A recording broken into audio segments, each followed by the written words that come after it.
అంతర్ముఖానికి స్వాగతం. ఈ ఎపిసోడ్లో మనం ఇద్దరు పిల్లలు ఇంట్లో ఉంటే వాళ్ళిద్దరి మధ్య అల్లరి, గొడవ, ఒకళ్ళనొకళ్ళు కొట్టుకోవటం, వీటి గురించి చర్చిద్దాం. సాధారణంగా ఇద్దరు పిల్లలు ఉన్నప్పుడు అల్లరి సహజమే, కొట్టుకోవడం కూడా సహజమే. అయితే ఈ కొట్టుకోవడం అనేది శృతి మించితే చాలా కష్టం. చాలామంది తల్లిదండ్రులు, ముఖ్యంగా తల్లులు కంప్లైంట్ చేసేది ఏంటంటే ఇద్దరు పిల్లలకి ఒక క్షణం పడదు, ఎప్పుడు కొట్టుకుంటూనే ఉంటారు. ముఖ్యంగా పెద్దవాడు చిన్నవాడిని బాగా కొడుతూ ఉంటారు, లేకపోతే చిన్నపిల్లలు కొడుతూ ఉంటాడు, అన్నయ్య చెల్లిని కొట్టడం, ఇట్లాంటి విషయాలు మాట్లాడుతూ ఉంటారు. దీనికి కారణం ఏంటంటే కొత్తగా వచ్చిన ఆ పాప లేకపోతే ఆ కొడుకు ఏదో ఒకటి అటెన్షన్ ఎక్కువ పొందటం. అందరూ ఆ చిన్నపిల్ల బొగ్గ పట్టుకొని బాగుందంటాం, ఇదంటాం. ఇది చూస్తున్న పెద్దవాడికి ఒక రకమైన ఈర్ష్య, అసూయ స్టార్ట్ అవుతాయి. సిబ్లింగ్ రైవలరీ అంటారు. అంటే అన్నదమ్ముల మధ్య, అక్క చెల్లెళ్ళ మధ్య, అన్న చెల్లి మధ్య, లేకపోతే అక్క తమ్ముడి మధ్య, వీటి మధ్య వచ్చే ఈ రైవలరీని సిబ్లింగ్ రైవలరీ అంటారు. మనం ఇప్పుడు డిస్కస్ చేస్తున్నది ఈ సిబ్లింగ్ రైవలరీ గురించి. కొత్త బేబీ అందరి ఆకర్షణ, అందరి యొక్క అటెన్షన్ పొందటం దీనికి కారణం అనుకున్నాం కదా. ఇలా తయారైనప్పుడు ఈ రెండో పిల్లవాడు, అంటే చిన్నపిల్లకి తల్లి పాలిస్తున్నప్పుడు అతనికి అప్పుడే టాయిలెట్కి వెళ్ళాలని గుర్తొస్తుంది. మాటికి ఏదో ఒక పని చేస్తాడు, నాకు ఆకలేస్తుంది అంటాడు. ఏదో రకంగా తల్లి అటెన్షన్ ఆ పాప మీద లేకుండా తన వైపు తిప్పుకోవడానికి చేసే ప్రయత్నంలో ఇది స్టార్ట్ అవుతుంది. ఈ సిబ్లింగ్ రైవలరీలో ఇంకా కొంచెం, అంటే ఒక 8 ఏళ్ళు 10 ఏళ్ళు దాటిన తర్వాత చిన్నపిల్లడు ఏం చెప్తే దాన్ని కాదంటాం, లేదంటే తనకి ఏది కావాలన్నా నాకు కూడా అది కావాలంటాం. ఇలాంటి గొడవలు ఎక్కువగా స్టార్ట్ అవుతూ ఉంటాయి. తన ప్రాముఖ్యత రోజు రోజుకి తగ్గిపోతుందేమో అన్న పాపలో కానీ ఆ బాబులో కానీ ఈ ఫీలింగ్ వచ్చినప్పుడు, పెద్దవాడిలో ఫీలింగ్ వచ్చినప్పుడు కొంతకాలానికి ఇది ఒక హైపర్ యాక్టివ్గా కానీ హైపర్ టెన్షన్కి కూడా దారితీయవచ్చు. అంటే పక్క తడపటం, చిన్న చిన్న విషయాలకే బాగా ఆవేశపడిపోవటం, తన యొక్క అసంతృప్తిని వస్తువులు విసిరేయడం ద్వారా చూపించడం, లేకపోతే నాకు ఇది కావాలి అని మొండి పట్టుపడటం. దీనంతా నెగిటివ్ ఇంటెలిజెన్స్ అంటారు. ఈ పిల్లల్లో ఎప్పుడైతే సిబ్లింగ్ రైవలరీ ఎక్కువైందో నెగిటివ్ ఇంటెలిజెన్స్ కూడా బాగా పెరిగిపోతూ ఉంటుంది. ఇలాంటి సిబ్లింగ్ రైవలరీ పెరగటానికి పిల్లల్లో తల్లిదండ్రుల తప్పు కూడా ఉంది అంటే చాలామంది నమ్మరు. సాధారణంగా ఏదైనా గొడవ జరిగినప్పుడు అది చిన్నపిల్ల కదమ్మా, వాడు చిన్నవాడు కదమ్మా, వాడికి ఇచ్చేయచ్చు కదా అంటూ ఉంటారు. కేవలం వాడికి చిన్నవాడు అవటం వల్ల మాత్రమే ఈ అధికారం వచ్చిందనే ఫీలింగు ఈ పెద్దవాడిలో ఒక విధమైన రైవలరీ, శత్రుత్వాన్ని పెంచుతూ ఉంటుంది. ఈ రైవలరీ ఎంత డేంజరస్ అంటే ఆస్తుల పంపకానికి వెళ్ళినప్పుడు కూడా వాడు మనసులో దీన్ని పెట్టుకుంటాడు. ఇలాంటి రైవలరీ తగ్గించాలంటే ఏం చేయాలో మనం ఈ ఎపిసోడ్లో ఆలోచిద్దాం. ఎప్పుడైనా సరే మీరు గమనిస్తే మీ ఇంట్లో ఎప్పుడైనా పెద్దోడు లేకపోతే చిన్నోడు ఎప్పుడు ఎందుకు అన్నయ్యనే సపోర్ట్ చేస్తావు, లేకపోతే ఎప్పుడు ఎందుకు ఆ పాపనే సపోర్ట్ చేస్తావు, చెల్లినే సపోర్ట్ చేస్తావు అని మాట్లాడటం మొదలుపెట్టారంటే ఈ సిబ్లింగ్ రైవలరీకి అక్కడే విత్తనం పడింది, అంకురార్పణ జరిగిందనమాట.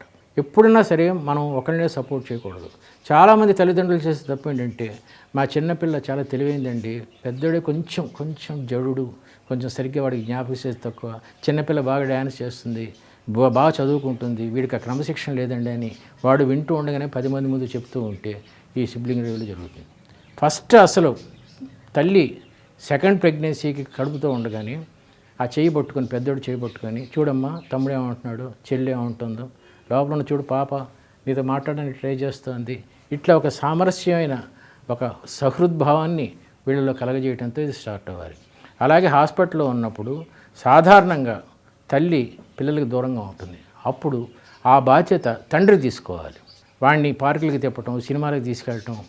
తల్లి లేదు ఇంట్లో, తల్లి ఇంకోటికి జన్మనివ్వటం కోసం తన నుంచి దూరం అయింది అన్న ఫీలింగ్ వీళ్ళు తగ్గించాలంటే ఎప్పుడన్నా సరే తండ్రే సపోర్ట్ చేయాలి. తర్వాత అక్కడ కడుపుతో పాపతో హాస్పిటల్లో ఉన్నప్పుడు కూడా, లేదంటే ఎక్కువ దూరంగా ఉన్నప్పుడు మాటికి ఫోన్ చేసి ఈ పిల్లలతో మాట్లాడుతూ ఉండాలి. చూడమ్మా నేను ఫోన్ పొట్ట మీద పెట్టుకుంటాను, హలో అను ఇలా చెప్తూ ఉండటం వల్ల ఆ రాబోయే వ్యక్తిని ఆహ్వానించడానికి, తమ ఇంట్లోకి ఆహ్వానించడానికి మానసికంగా ఈ పిల్లవాడు లేకపోతే ఈ పాప ఒక రకంగా మానసికంగా రెడీ అయి ఉంటుందన్నమాట. దట్ ఈస్ ది సుహృద్భావ వాతావరణం అంటే అది. అలాంటి అట్మాస్ఫియర్ ఎప్పుడైతే క్రియేట్ చేసామో రాబోయే వ్యక్తి మన కుటుంబంలో ఒక వ్యక్తి అన్న ఫీలింగు ఈ పిల్లలకు కలుగుతూ ఉంటుంది. పిల్లవాడు కడుపులోంచి ఇంకా he is coming into the house అన్న స్టేజ్లో వాడు రూమ్ సర్దేటప్పుడు ఈ పెద్దవాళ్ళని కూడా మనం భాగస్వామ్యులను, పార్ట్నర్స్ని చేయాలి. అంటే ఇదిగో ఇక్కడ పెడదామా ఉయ్యాలా, ఇలా బాగుంటుందా, ఈ పిల్లవాడు ఇలా ఆడుకోవడానికి ఇక్కడ కడదామా, ఇట్లాగా వాడితో కూడా కొన్ని పనులు చేయిస్తూ ఉంటే ఐఆమ్ ఆల్సో ఏ పార్ట్నర్ ఇందులో అన్న విషయం వాడికి బాగా అర్థమవుతూ ఉంటుంది.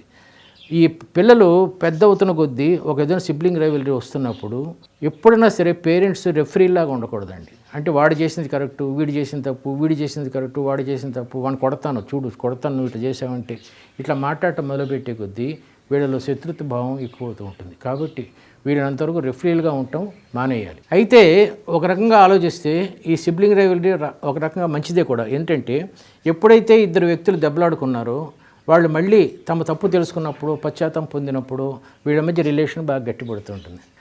పెద్దవాళ్ళు పెళ్ళైన కొత్తలోనే నా మాటే నెగ్గాలి అని భార్య అనుకుంటుంది, నా మాటే నెగ్గాలి అని భర్త అనుకుంటాడు. అక్కడి నుంచి గొడవలు స్టార్ట్ అవుతాయి. పెళ్ళైన తర్వాత అంటే 25 ఏళ్ళు వచ్చిన పిల్లలకే, ఈ యువకులకే ఇంత గొడవలు జరుగుతున్నప్పుడు చిన్నపిల్లల్లో ఈ గొడవలు రావడంలో అసహజమేం లేదు. కానీ ఆ గొడవల్ని మనం ఎలా డీల్ చేస్తాం అనేది ఇక్కడ ముఖ్యాంశం అన్నమాట. ఎప్పుడన్నా సరే ఇద్దరు పిల్లలు దెబ్బలాడుకుంటున్నప్పుడు ఎవరిని సపోర్ట్ చేయొద్దు.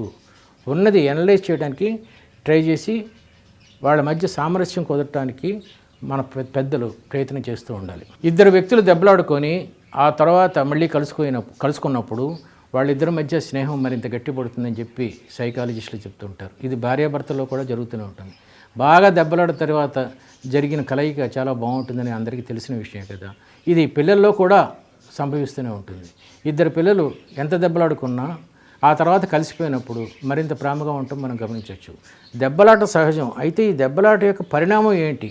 రక్తం వచ్చేట్టు కొట్టుకుంటున్నారా, బాగా గిల్లుకొని కొట్టుకొని జుట్టు బీక్కొని ఇలా చేస్తున్నారా? అది మాత్రం సహించకుండా సామరస్యాన్ని మనం చేస్తూ ఉండాలి. నేను చాలా కాలేజెస్లో వాటిల్లో వెళ్ళినప్పుడు ఈ పిల్లల్ని అడుగుతూ ఉంటాను. బీటెక్ చదివే పిల్లల్ని కూడా అడుగుతుంటాను. గత 3 monthsలో మీ అక్కని కానీ చెల్లిని కానీ అన్నని కానీ తమ్ముడిని కానీ కొట్టిన వాళ్ళు చేతులు ఎత్తండి అంటే దాదాపు 90% ఎత్తుతారు. ఒక్కొక్కడికి 16 ఏళ్ళు 17 ఏళ్ళు వచ్చిన తర్వాత కూడా చెల్లిని కానీ తమ్ముడిని కానీ కొడుతున్నారంటే దేర్ ఈజ్ సంథింగ్ రాంగ్. మీరు ఎందుకు కొడుతున్నారు అని అడిగితే మాకు కోపం వస్తే కొడుతున్నాం అంటారు. కోపం ఎందుకు వచ్చింది అంటే వాళ్ళు తప్పు చేశారు కాబట్టి. వాడు తప్పు చేశాడు నీకు ఎలా తెలుసు? నీ దృష్టిలో తప్పు, వాడు చేసిన తప్పు కాదు. ఒక ఉదాహరణ చెప్తాను. మీరు చూస్తున్న టీవీ ఛానల్ మార్చాడు, అదే కదా వాడు చేసిన తప్పు. అదేనండి అంటారు. మరి ఈ తప్పు నువ్వు కొట్టడం వల్ల వాడు మానేశాడా? మానేలేదే, కంటిన్యూ చేస్తున్నాడు. కాబట్టి నీ యొక్క శిక్ష వల్ల వాడేమీ మారటం లేదు. ఇంతవరకు ఒప్పుకుంటారా? అప్పుడు ఒక అమ్మాయి ఉంటుంది, లేదండి ప్రేమతో కొట్టడం ఏంటి? ప్రేమతో ప్రేమించాలి. ప్రేమతో కొట్టడం అంటే రేపు పెళ్ళైన తర్వాత కొట్టుకో, మీరు మొగుడు పిల్లలు కొట్టుకోండి. అప్పుడు ఎవడు గెలుస్తాడో ఎవడు బలమైనడో తర్వాత తెలుస్తుంది అని జోకేస్తే వాళ్ళందరూ నవ్వుతారు. నా పాయింట్ అది కాదు. నువ్వు ఒక వ్యక్తిని మారుద్దాం అనుకుంటున్నావు. నీ తమ్ముడినో చెల్లినో నువ్వు టీవీ చూస్తూ ఉండగా వాడు రిమోట్ కంట్రోల్తో ఆ టీవీ మార్చడం నీకు నచ్చలేదు కాబట్టి వాడిని కొట్టావు. ఇంతవరకు ఒప్పుకుంటావా? ఒప్పుకుంటానండి, వాడిని మారుద్దామని మంచివాడిని చేద్దామని నేను ఈ పని చేశాను అంటాడు. సరే, నీ తమ్ముడు పక్కింటికి వెళ్ళాడు. పక్కింట్లో ఒక ఆయన టీవీ చూస్తున్నాడు. వీడికి ఛానల్స్ మార్చడం అలవాటు కదా, అందుకని ఛానల్ మార్చాడు. అప్పుడు ఆ పక్కింటి ఆయన నీ తమ్ముడు మెడ పట్టుకొని పైకి ఇలా ఎత్తి గోడకేసి ఇట్ట కొడితే ఇది చీలిపోయింది. అందరూ students no no no no no అరుస్తూ ఉంటారు. మరి వాడు చేసింది అదే కదా, నీ తమ్ముడు మారుద్దామనే కదా చేశాడు. మరి దానికి ఎందుకు ఒప్పుకోవట్లేదు? లేదండి వాడు మా తమ్ముడు, మా రక్త సంబంధం, అందుకనే వాడిని మార్చాలని ట్రై చేశారు. సరే, రక్త సంబంధం ఉంటే మారుస్తే పర్లేదు అంటున్నావు, ఓకేనా? ఓకే. నేను ఇంకో సలహా చెప్తాను. మీ ఇంటికి మీ మామయ్య వచ్చాడు, అంటే మీ అమ్మ తమ్ముడు. వాడు టీవీ చూస్తుండగా మీ అమ్మ ఛానల్ మార్చింది. అప్పుడు మీ అమ్మ జడబట్టుకొని వాడు ఎట్లయితే ఫ్యాట్ మని కొట్టాడు. ఎవరు? మామయ్య, అంటే సొంత తమ్ముడు అక్కను కొట్టాడు మీ అమ్మని. దీనికి ఓకేనా మీకు? No no no no no no no అనిపిస్తారు. మరి నువ్వే అన్నావు కదా సొంత తమ్ముడు సొంత అక్కను కొట్టొచ్చని. అంటే వాళ్ళు పెద్దోళ్ళు అండి, మేము చిన్నోడు. నువ్వు చిన్నోడువే, నీకు 15 ఏళ్ళు వచ్చినాయి. చిన్నప్పుడు కొట్టుకుంటే ఓకే, 15 ఏళ్ళు వచ్చిన ఒక పెద్ద బలమైన కుర్రోడు ఒక 8 ఏళ్ళ చెల్లిని కొడితే ఎంత దరిద్రంగా ఉంటుందో మీ అమ్మని తమ్ముడు అంటే మీ మామయ్య కొట్టినా అంత దరిద్రంగా ఉంటుంది. ఇది అర్థం చేసుకోండి అని చెప్తాను. వాళ్ళు అప్పుడు కొంత కన్విన్స్ అవుతారు. సో ఏ వయసు నుంచి కొట్టాలి, ఏ వయసు నుంచి కొట్టకూడదు అనేది సమస్య కాదు అసలు. ఇక్కడ సమస్య ఏంటంటే నీకు ఏదైనా ఇష్టం లేని పని జరిగినప్పుడు సామరస్యంగా చెప్పు. చెప్పకపోతే నీ తల్లికి తండ్రికి కంప్లైంట్ చేయి. అంత పెద్ద గొప్ప తప్పులేం కావు కదా మీరు కొట్టుకునేవి. ఇలా చెప్తానండి. ఇది చెప్పిన తర్వాత నేను ఒక కథ చెప్తా, చాలా బ్యూటిఫుల్ స్టోరీ. మీరు మీ ఇంట్లో పిల్లలకి స్టోరీ చెప్పండి. ఒక ఇంట్లో ఒక 12 ఏళ్ల కుర్రోడు ఉన్నాడు. వాడు పక్కింట్లో 8 ఏళ్ల కుర్రోడు ఉన్నాడు. ఈ 12 ఏళ్ల కుర్రోడికి అమెరికా నుంచి తన బ్రదరు ఒక సైకిల్ పంపించాడు, ఎల్డర్ బ్రదరు. ఆ సైకిల్ ఎక్కించుకొని ఈ 8 ఏళ్ల కుర్రోడిని ఇద్దరు సైకిల్ మీద వెళ్తూ ఉండగా అమెరికన్ సైకిల్ ఇది, బర్త్డే ప్రజెంటేషన్ చాలా గొప్పగా ఉంది, చిన్నోడు థ్రిల్ అయిపోయాడు, ఈ సైకిల్ నీకు ఎక్కడి నుంచి వచ్చింది అని అడిగాడు. అప్పుడు పెద్దోడు అన్నాడు, అమెరికా నుంచి మా అన్నయ్య పంపించాడు నాకు అన్నాడు. అప్పుడు ఈ చిన్న కుర్రోడు ఏమన్నాడంటే, ఎంత బాగుండేది నాకు కూడా అని ఆగిపోయాడు. అప్పుడు పెద్దోడు అన్నాడు, ఎంత బాగుండేది ఏంటి, నీకు కూడా ఒక అమెరికాలో అన్నయ్య ఉంటే ఎంత బాగుండేది అంటున్నావా అని అడిగాడు. అప్పుడు చిన్న కుర్రోడు, కాదు నేను అది కాదు, ఎంత బాగుండేది నాకు కూడా తొందరగా వయసు వచ్చి అమెరికా వెళ్ళిపోయి మా తమ్ముడికో సైకిల్ పంపిస్తే అన్నాడు. ఎంత బాగుంది చూడండి కథ. ఇలాంటి కథలు మనం పిల్లలకి చెప్తే ఈ అన్న తమ్ముడి మధ్య, అక్క చెల్లెళ్ళ మధ్య చాలా ఒక గొడవలు తగ్గిపోతాయి. మళ్ళీ చెప్తున్నాను, సిబ్లింగ్ రైవల్రీ అనేది గొప్ప జాడ్యం కాదు. కానీ ఎప్పుడైతే మీరు ఇద్దరిని వేరువేరుగా చూడటం మొదలుపెట్టారో, ముందే చెప్పినట్టు ఆ పెద్దవాడిలో మాటిమాటికి యూరినేషన్కి వెళ్ళటం, నెగిటివ్ ఇంటెలిజెన్స్ పెరగటం, హైపర్ టెన్స్ ఎక్కువైపోయి చేతిలో ఇది విసిరేయటం, నాకేమీ చేత కాదు, అంతా నా తమ్ముడికే వచ్చు లేకపోతే అన్నయ్యకే వచ్చు, నాకేం చేత కాదు అనే ఫీలింగ్, ఇన్ఫీరియారిటీ కాంప్లెక్స్కి దారితీయటం, ఇవన్నీ జరుగుతూ ఉంటాయి. వీటి నుంచి దూరంగా ఉండాలంటే మనం కొంచెం జాగ్రత్తగా ఉండాలి. Thank you very much.